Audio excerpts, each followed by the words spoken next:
What's going on, guys, and welcome to DubHub. Today we are going to be going over the new Playground mode that is going into the game Wednesday, July the 25th, which is one day from today. Yesterday I made a video covering this, and in the tweet that I was covering, Epic said that they would give even more information in tomorrow's patch notes. Well, today is that day, and with the patch notes we've gotten so much more information about what Playground is going to be like when we see it return. So we're going to be getting right into that. If you wish to read along with me, I will show these on screen as well, but let's get right into it. Under this What's New tab, it says players can now switch teams in-game, join the same team to work together creatively, join separate teams to practice fighting each other. Note, voice chat will remain on across all teams. Future iterations of the mode will offer more customization. So this is something we already knew from the tweet that we got yesterday, that you can join separate teams. The one thing that I'm worried about here, though, is that you can't do, say, like a free-for-all, like a 1v1v1, because I think there is only going to be 2 teams available to select, so you might not be able to do a free-for-all, which I know that some people do, but you know, it's a worthy sacrifice because at least it's more fixed and it's more set on its objective. The next one is aim assist will work when using a gamepad against players on an opposing team. I don't really know what that means. If it's just saying that aim assist will happen, then I thought that was already in Playground, maybe not, but I mean, let me know what that is, guys, in the comment section below. Anyway, next one, matches will no longer end if one player leaves the server. Oh my goodness, thank you, Epic Games, for adding this, or taking that out, I guess, because man, to have your team work at something for an entire hour and then somebody gets bored or someone has to leave and then they leave the game and all of your work for like the last 45 minutes just gets put down the drain. That was horrible, so I'm really glad that got fixed. Next one, golf carts have been added and spawn 100% of the time. Yeah, I covered this in my video yesterday, and basically that means that you could use the golf carts to get around the map faster, and I'm sure that you could do like more bounce pad roller coasters and stuff like that. There's a lot of possibilities with those. Ammo boxes spawn 10 times the amount of ammo. This is absolutely amazing. I love how they did this, and it's probably one of their best additions, because when I would want ammo for my drum gun, so I'd be able to shoot building down and stuff, I would always have to try to find llamas to get the ammo, and the ammo boxes were just kind of weak when they should be something that should be giving me a lot of ammo compared to a llama. Anyway, next one, removed gray vending machines, increased the chances of higher tier machines spawning. That's really cool too. I like that because you have more of a chance of getting a gun that you want to use.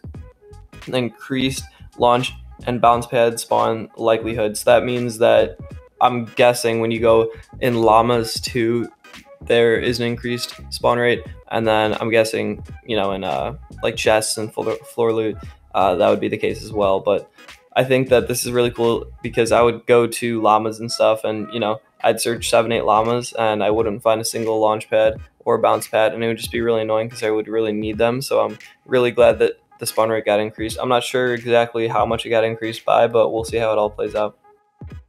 Lowered forced glider deploy height so players can get back into the action more quickly. So this basically means that it will probably look around the effect of a launch pad or a rift, where you can dive really, really low and then deploy your glider. So this is great because I know people get really annoyed when they die and then they have to wait 10 seconds, and then on top of that they have to glide and it takes forever to get down, and you just want to get down a lot more quickly. Well, this fixes that, and that is a very cool fix.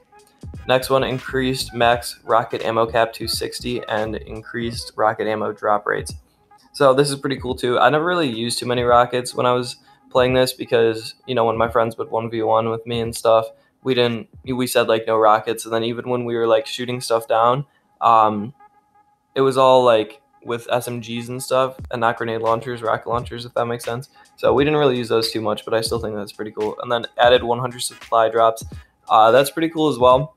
I think there is going to be a lot more loot. You could get a lot more golden scars, golden heavy shotguns, etc. And I like how you're going to have better loot when using this.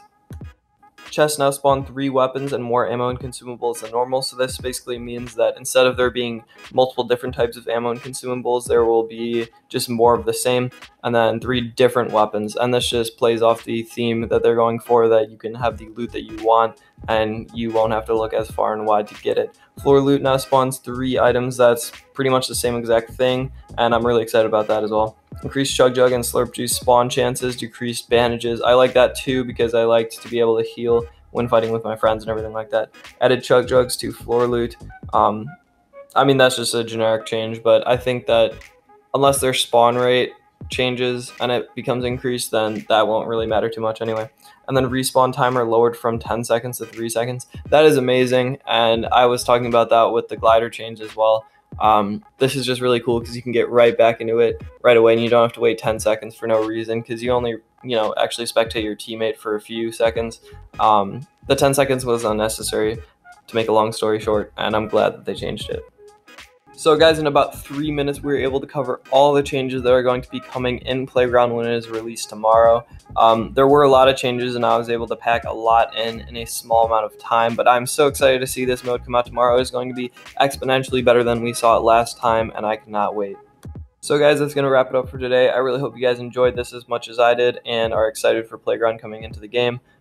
Make sure you drop a like on the video and comment what you guys want me to cover next, and don't forget to subscribe on your way out. Thank you guys so much for watching, and I'll see you later.